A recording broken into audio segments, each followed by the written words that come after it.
Hello, I'm Christine Webber. Welcome to another of my video podcasts.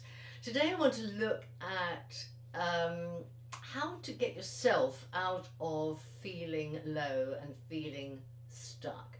So many people are in this category at the moment, and it won't surprise you to learn that in my own coaching practice I'm seeing quite a number of people who are, really finding it hard to get through every day.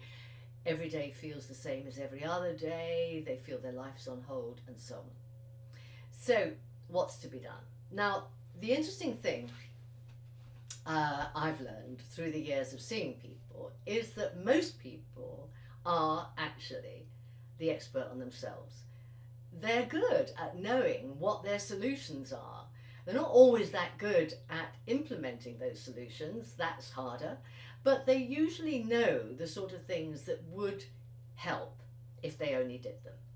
And I think sometimes a therapist or a coach is just there to help them draw the dots, draw a line between these dots, if you like. This is where I am now, this is where I want to be, I know what I want, so how can we get there?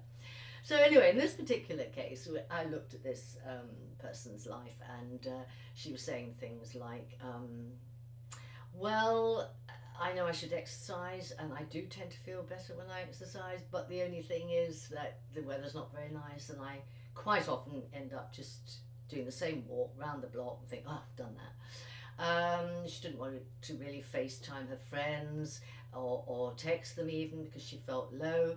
And she felt, although it was very nice living back with her parents and they were looking after her, she didn't really contribute very much to her life and help them out, I suppose. And so it went on, and we discussed, well, what would make things a bit better. And she agreed that a variety in her exercise routine would be good, and that probably more contact with the friends would be good. What could she do in the house? Well, actually, she said she really liked cooking, and she missed cooking now that she was not in her own flat. And perhaps she could suggest cooking for her mum and dad a couple of times a week and trying new recipes, and she thought that would be good. So we went through all of this, and as I say, she came up with the things that she knew should work for her. And we talked a bit about her future, and she's planning to do some training to further her career, and she'd been furloughed from a kind of temporary job, and she just felt that everything had just ground to a halt, and she was powerless to do anything about it. And that is a horrible feeling, and a lot of people are feeling it. But the fact is, actually, that there's always something we can do. And as she began to list for me the strategies that she suspected would make her feel better, I thought, well, she would feel better if she did these things. So I said to her, what might stop you doing them? And she said, it feels like a hell of a lot of effort. And of course it does. And when you've got low mood, it feels like a colossal hurdle to get over this, to actually do the things that you think might make you feel better. So that's a tough one, and it's very hard to motivate yourself quite often.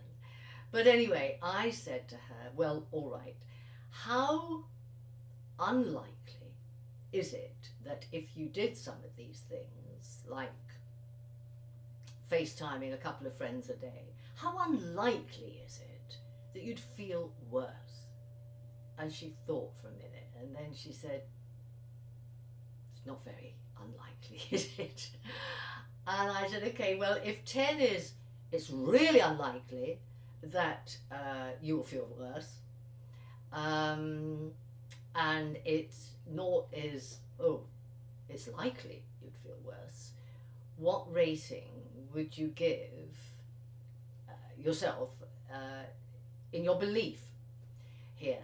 And she said, well, she laughed actually. She said, well, I think it's so unlikely I'd feel worse that I'd have to give myself an 8. I said, an 8? She said, well, maybe a 9. A 9? Well, maybe even 10. And I thought, yeah, that's about it. And she did laugh, and she said, yes, so it's a question really of keeping your eye on that goal that you're pretty sure you're going to feel much better if you do it, and therefore it's worth doing. And I said, yeah, I think that sums it up. So she said, I'll think about it that way. So I'm going to Zoom with her in a few days, and I'll find out if it did work. But anyway, meanwhile, I thought I'd pass it on to you because it might work for you, and I hope it does. And I look forward to seeing you soon.